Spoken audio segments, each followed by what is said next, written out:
rolling and action. There's all these emo kids that, you know, find the superhero community and everything like that.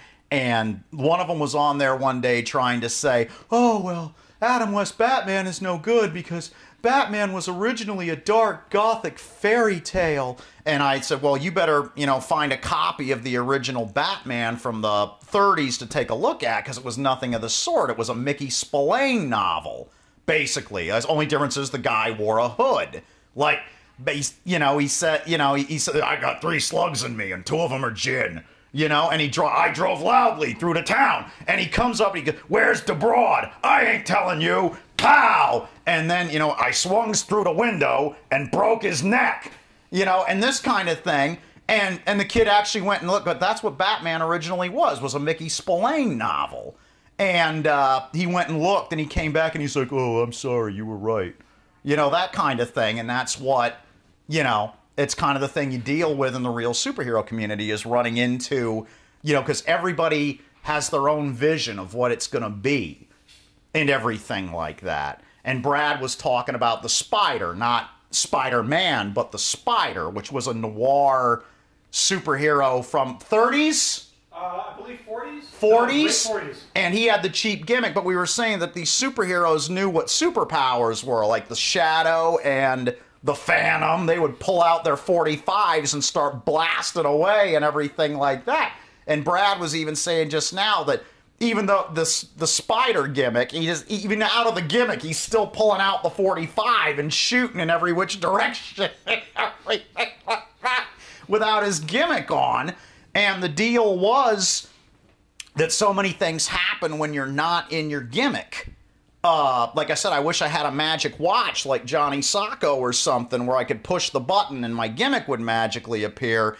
Like the other day, I was taking the Corvette to get a cup of coffee, and I saw this old guy sitting at the side of the road, and he's sitting there beating his shoes out. I mean, he's not sitting. He's like lounged back like this, beating his shoes out.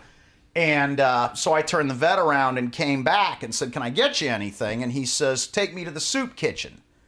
And I said, okay, get in. So we're going to the soup kitchen, which is behind this bar, go figure.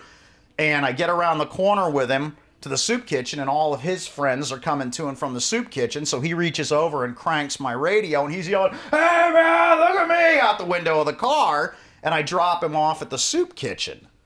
And he gets out, and he waves back to me, still holding his shoes in his hand and everything. So he was the homeless guy that arrived at the soup kitchen in a Corvette. He was the talk of the soup kitchen. But a lot of stuff happens when you're not in your gimmick. So he's a mercenary. He'll do anything. Yeah, I'd love to meet Michael York. What I like though is I'll give him his JLU. Earn a living, but be like Cushing and be like Vincent Price. Earn a living, but give it your all every time. They pay you 20 grand to be in like the worst movie ever. You be the best Vincent Price you can, and they always did. Yeah, make Shrinky Dinks and Shrunken Heads and stuff like that. To this day, I like, because I'm a big Vincent. I watched a NFL's Weirdest Moments hosted by Vincent Price, solely to see Vincent Price, of course. And they weren't even that weird. It's like, this guy threw the most yards. I'm like, that's not weird. The guy who, like, they had one where the guy who, like, took chicken blood and put a thing and, like, prayed to it before the game. That's fucking weird. But the most of it was just, like, this guy got, like, a catch on this team and then played against the same team when he was bought by another team and got the same type of catch at the same yard line. Right. That's not that weird. But, I mean, Vincent Price gave it his all. He probably got paid $50 in lunch to do this video. 5 minutes. Gave it his all. But it makes it funnier with just Vincent Price's voice, you know, as a narrator for stuff like that. For a football game. For a football video, yeah. Far out. Yeah. I never would have guessed that. And the funny thing is, after I watched, I'm like, that wasn't really what I hoped it would be. I was hoping it was really weird shit that players did off the field or something. You know, well, I'll give it to Keith. The kid's like, I've seen that. Of course you have. Yeah. I want to get into Shrunken Heads now. Like, you know how I make custom action figures, and now I've actually gone to sculptures. I want to make Shrunken Heads, and it's all because of Vincent Price. You remember they go, Vincent Price's Shrunken Heads. Remember that? And you get the commercial. And I think all it is vinegar. No, you carve the head. I got to look up the formula again. There's a website called Dinosaur Dracula, and the guy's a big. Dinosaur Dracula. I could dig that. He's a big holiday buff. So really, this summer he doesn't update very much. But come Halloween, he updates all the crazy Halloween stuff, and then segues right into Christmas, all the crazy Christmas novelty stuff that comes out. They put out peppermint Oreos. He'll write a 4-page article about it, and he has the commercial for the Vincent Price shotgun set, and he bought a copy on eBay or a set of it on eBay for like $100 and made them and videotaped it and had pictures. Seriously, do you know how hard it would be to find a complete set of that? Because everybody used all the hair and the vinegar and everything that came with it. This guy does that shit, and he'll put that up, and he'll be like, "I've been trying to find a complete set for 4 years. I've been piecing it together. Now I've got it, and now I'm going to video myself using it." He's that guy. Wow. He's like us to the nth. He's crazy, but he does all this weird shit. He's also the guy who'll buy like C-3PO cereal, and he's like, "I was too young for it, but I want C-3PO cereal." He'll find the sealed box on eBay or at a thrift store and buy it and eat it. No. Oh! Well, it's sugar. It's not going to be bad. Right. It's just going to be stale. It's sugar and chemicals. It's not going to hurt me. Yeah. Eat it. You could eat a Snickers bar from the Cold War if you got the stomach for it because, yeah, it's going to be stale. But it's sealed. And it's and it's sugar. No bacteria can grow in sugar. Right. So you're going to eat it. Yeah, that won't kill you. He does that. He's fascinated about all that weird, crazy shit, like products. Mm-hmm. But he does, like, it's really emphasis on Halloween and Christmas. Christmas is his favorite, but he does a really great Halloween art. You know what just popped in my head that's weird? Because we're talking about the Kingfishers characters. Tom Tyler played all 3 of them. Really? Yeah. He played... No. Oh. Well, he was Captain Marvel... Yeah. Then he was the Phantom, and he was... Was he Flash Gordon? He was Flash Gordon, right? I'm trying to think, because I know he was Mandrake and the Phantom. Because I have very limited knowledge of the early serial Flash Gordon, because I fell in love with it when they did the cartoon serial. I want to say it's Buster Crabbe. Buster Crabbe was... Hey, where's your friend, by the way, whose name I completely forgot? Artisero. That's a damn good question. Because I don't have a good answer. He should have been here today. I promised him I would, it's in storage, so I can't get to it. That's because I haven't paid my bill. But I promised him I would burn him a copy of the Flash Gordon cartoon pilot. Yeah, I don't know where he is today. As a matter of fact, I had to do an interview or something like that. Because I couldn't get to it. I've got, my cell phone's right over there if he wanted to call me, but yeah, I had an interview lined up today, and I don't know, what ended up happening with any of that. Any impressions you'd like to do? Oh. Oh, you're still filming? Yeah. I didn't I just let it roll. I just let it roll. You never know what's going to pop up, so I just let it roll. Because what I was thinking. I was just thinking. Well, I always like the Charles Bronson one. People seem to like the Charles Bronson, where the guy approached Charles Bronson about being in Death Wish, and he was some English guy. I can't think of who made Death Wish, but he told Charles Bronson. Is it Michael Winner? Is that right? It might be, but he says, "I'm making a movie about a man who goes around and shoots muggers," and Charles Bronson says, "That sounds like a wonderful idea." And he says, "Oh, you mean you'd like to be in my movie?" No, I'd like to go out and shoot some muggers. Would you care to join me? Yeah, that kind of thing. That's literally what Charles Bronson said. Because what I'm going to do is I'm literally just going to take you that first 3 minutes B-roll, and then if there's just like an impression you use like just straight impression cut, impression cut, impression cut, impression cut. Just it was Michael Winner. Huh? It was Michael Winner. We have. Wow, good one, Brad. I'm good sometimes. Yeah, we had Family Guy. I know you do some good Family Guy. Oh, jeez. An ex-girlfriend of mine this weekend, like all week, who I dated like forever ago. And we're just hanging out, and out of nowhere, and I was always like very much, I gotta be a cool guy around her because she's like pretty blonde girl, like chastity looking girl, Yeah. And I'm like, I gotta be cool around her and stuff. And out of nowhere, she's like, your problem is you don't like nerdy stuff. She's like, you need to like superheroes and Star Trek and stuff more because I like that stuff. Yeah, I want to date this girl. She doesn't know you. Like, I guess we, should have talked more or something. Yeah. I was just gonna say, that's kind of it. Where did you find a girl that's into that? That's met her through Mo of all people. Really? Yeah. Wow. I like Mo. Hey, Mo. Yeah. What's he up to nowadays? I was supposed to hang out with him last night. He went back to school. Good. Oh, is he? That's good. Yeah, I haven't seen him much because he was helping us with Dracula versus Hitler. He installed. Really? Uh-huh. That's the best title ever. Mm-hmm. No, not really. The best title ever is oh shit. It's right on the tip of my tongue. I lost it. But Dracula versus Hitler is good. It's in the top 10. Yeah, I was supposed to play the Masterman type character in that. Like the genetically perfect. Yeah. You do good old school Dracula. I'm still to this day. I think we talked about this last week, but still, for my liking, the best underrated Dracula is the Monster Squad Dracula. And I don't know the actor's name. I don't think he's done much else. But that point when he gets fed up, the kids are Goonie style defeating him, and he's just like, "Fuck you." That's it. And he just walks in the back. He's like, they got the big treehouse that's their like Goonies fort. Takes his stick of dynamite, lights it. It's like meeting adjourned. Right in there, with like an 8-year-old. Boom. He's like, I'm done. Done. Tom Welling played the not Tom Welling, that's Smallville. Yeah. Tom Woodruff played the creature of the Black Lagoon in there. Oh yeah, he he's didn't get to do much. he's a suit actor. He's a suit actor. He builds all the suits and everything. That character didn't get to do much, and part of it was because the suit didn't work right, and they couldn't afford to show it too much. Well, the reason the suit didn't work right was because of how sophisticated it was. It had a predator mouth on it and everything. It was set up to like cough up fish and liquids and stuff, and it Yeah, wouldn't work. And they finally literally were like shooting it, and the mechanism wouldn't work, so they're running in there, dropping fish and spraying water, and shooting a little bit, and it dries up and run again. You know, that was the problem with the Gamera movies. Right? Yep, the guy who made the suits for the Godzilla originals, films. right? Yeah, the guy who made the suits for the Godzilla films was too busy. That's what he told the people that made Dei, however it's pronounced, that made the Gamera films. He said, I'm too busy to make the monster suits for your films, which may have been a polite way of him saying, I don't want to do it. I work for Ij Saburia, I work for Toho, I do not want to work for you, that would offend them, yada, yada, yada, in a very polite Japanese way. So they hired a guy to make the suits for the Gamera films, and you notice the suits in the Gamera films really shoot fire, and really shoot darts, and really throw stars out of their head. I think the suits in Gamera movies are like, those monsters aren't as organic. They aren't. But they're fun and they're crazy. The reason, now you said they're what's called a biomech. Yeah. They're biomechs. They're living machines. Varan. Yeah. Is it Varan or Varan? Yeah, they're living machines. They're biomechs. And but the suits would break down all the time, and it stretched shooting out and made the films because the guy who they hired went buck wild. He said, I'm going to prove that I'm better than the guys that make the suits for Toho, for Godzilla, for Ultraman, all this stuff. I'm going to prove I'm better than them. And he made these buck wild suits that could kill you. If you really were going to get into a fight with Gamera, he could really incinerate you. Yeah. You know, this kind of thing. Don't stand an extra in front of Gamera. Right, they had to be really careful, and but the suits broke down all the time, and that was a huge problem. And to this day, you actually gave me a toy of it, not Baragon, Barugan, or whatever it's called. But it's still Baragon, just with a U instead of a.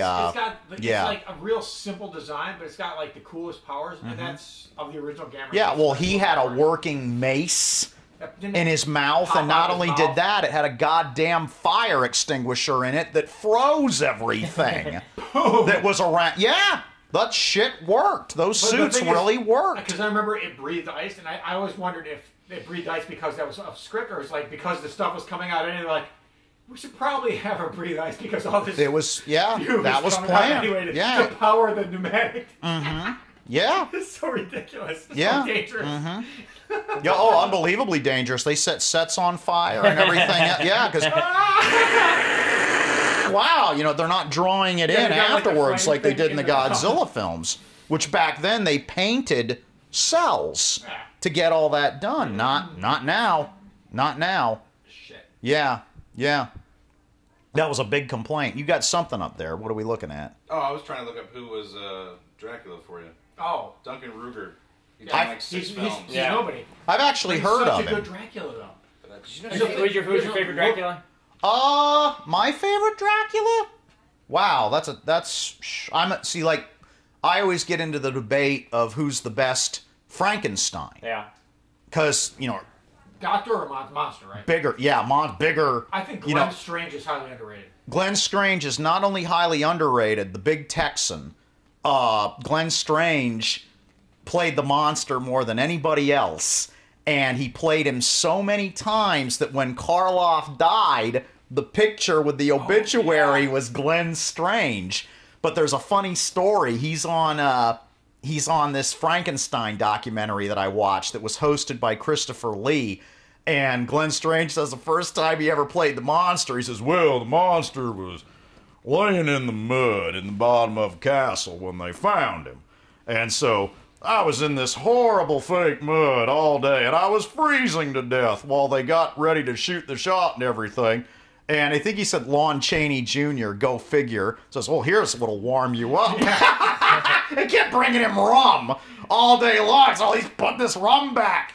And finally they say, all right, we're ready for the monster. And everyone thinks it's Glenn Strange's genius. So he gets up out of the mud and he takes him, he steps back like this, back and forth. Oh, he was bombed out of his mind and he's wearing the Karloff lifts and everything. So he's like, oh my God. But people, oh, it's so brilliant. Like the monster doesn't have any power and he's just, no, he was shit-faced tanked. He was shit-faced tanked, and that's why it looks so good. It was because he was bombed out of his gourd, I think, thanks to Lon Chaney Jr. Who else? Yeah, who else? But yeah, I don't know if I had to have a favorite Dracula, I'd say it's Jack Palance. But he only did it one time. That's an odd choice. But I love Jack Palance in everything. I've never seen the Jack Palance. Oh, you don't know what you missed. But it's been praised. Jack Palance in everything. My favorite, remember, like, you don't need to see Valkyrie. Because Valkyrie, as good of a movie as it is, Jack Palance told the story. And, he would put the emphasis on everything. Those huge guns of his. What did I just... Oh, and I everything. just saw Hawk the Slayer, and he was the bad guy. Like, he said Stauffenberg didn't have any fingers on his hand. He'd lost them in Africa. So he took the briefcase with the acid and clutching it with both hands, he managed to crush the cylinder. But someone pushed the briefcase. And you just watch Jack Palance telling the story of Stauffenberg as opposed to watching Valkyrie. You don't need to see it. Jack Palance can sum it up for you in 2 minutes. And you're like this in your seat watching Jack Palance. I mean, this is all on Ripley's Believe It or Not when we were kids. Yeah. And one thing that always stuck with me that he said, and like I say, the Supermobile's biggest influences are the Futura Batmobile, Mad Max's Falcon XB-GT, that's why I've got the Air Ram on it, and Jack Palance. Because Jack Palance had a car collection. I remember him saying, this is Jack Palance's, and he had I think it was a classic Jaguar in the show, but he turned and he says, to some people, a car is a way to be somebody. Like that. And I always remembered that. That stuck in my head that Jack Palance said that. I had a friend... But so as Dracula, Jack Palance... Deliveries and I knew an autographed hound... Autographed hounds, he liked to scare them. I knew a guy that was an autograph hound. Like, he cornered Marlon Brando on a golf course. And Marlon Brando let the guy through, like his boys. He really was like the guy in The Godfather. He had his boys with him. People. And he says, no, it's okay, let him come on over here. And he's signing the autograph. And he says, you look like a good kid, why are you doing this? And everything. And he's signing autographs for him. Well, Jack Palance he'd let him sign, but he'd like the same autographed hound told me, I can walk with you, Mr. Palance, because he caught him in an airport, and he goes, I don't need you to walk with me. And smiles at him and shit, and you're like, Jesus Christ, because this guy's arms are as big around as your head. Palance is really? Oh! I didn't know that. Yeah, he did this movie once where he played this Roman something or other with the big armor, and he buries his friends in a Viking funeral, which why he's doing that as a Roman, you have no idea, but he takes the guy and puts him in the fire, and he turns around like, ah! And he's huge. Really? Well, don't forget, he held the one-arm push-up record in the Guinness Book. I didn't know that. Oh, yeah! Yeah, he's in the Guinness Book. Look him up. Interesting. Yeah, big guy. Mauler. Yeah, I just saw him in Hawk the Slayer where he plays a bad guy. Does the typical Jack Palance just chewing the scenery. It's so much fun to watch him. Yeah. Everybody else in that movie is so boring. And I just sitting there, I don't want the bad guy to win because it's Jack Palance. Do you know he was almost I think he was almost the Penguin. I swear to God, I'm not joking. I can see him as the Penguin. Jack Palance would have been awesome. Yeah, I'm not joking. I mean, of course... You mean in the second Batman Returns, right? No, I mean in the frickin' TV show. Yeah. He was almost a Penguin. He turned it down, and he was almost Cybok in Star Trek V. Interesting. That would have made Star Trek V a lot better. Mm-hmm. Well, I don't know about... Well, I mean, the guy that Lawrence Luckinbill was good. He was okay. Well, you could But he see wasn't, like, Jack over Palance the grabbing McCoy and says, find your pain. Release it! With that voice of his. That You're right. That probably would have... The guy who was in it was excited it up a little good bit. and fine and adequate. You won't believe this. You know what? A lot of Star Trek actors come from PBS. And you know why they got Cybok? Lawrence Luckinbill. You know where they found him? I have no idea. They watched him play LBJ on PBS, picking up beagles by the ears and stuff, and went, there's our Cybok! Yeah, it's so many mistakes in that movie. Yeah, I swear to God, can you believe that?